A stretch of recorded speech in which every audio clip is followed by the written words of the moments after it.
দেখছো? কি ব্যাপার? তাড়াতাড়ি প্রণামটা সারো আর চলো নৈহাটির বড় মার কাছ থেকে ঘুরে আসি।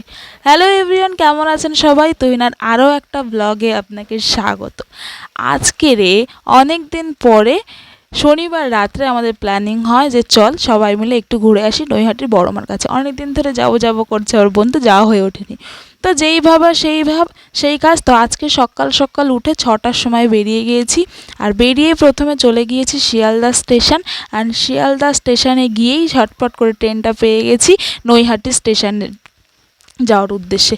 আর তারপরে এখানে বসে সবাই মিলে গল্প করতে করতে প্রায় 10 থেকে 13টা স্টেশন অতিক্রম করে আমরা নৈহাটি স্টেশনে পৌঁছে গেছি।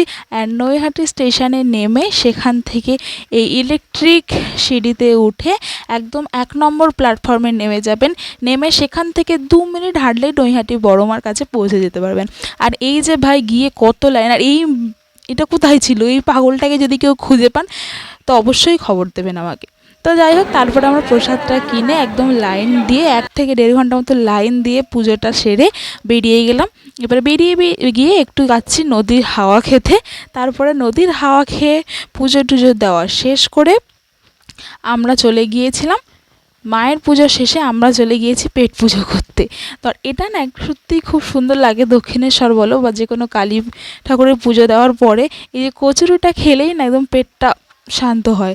তারপরে একটু ওখানটায় গিয়ে ওখান থেকে ছোটোখাটো একটা পার্ক ছিল, সেখানে গিয়ে সারাটা দিন কাটিয়ে দিলাম এইভাবেই আজকের দিনটা কাটিয়ে দিলাম। আর এই যে নিখোঁজ মহিলাটাকে খুঁজে পেয়ে গেছি। তো আজকের দিনটা আমার এমনই কাটলো। তোমাদের কেমন লাগলো ভিডিওটা জানো না। দেখা হচ্ছে নেক্সট কোনো ভিডিও। টাটা।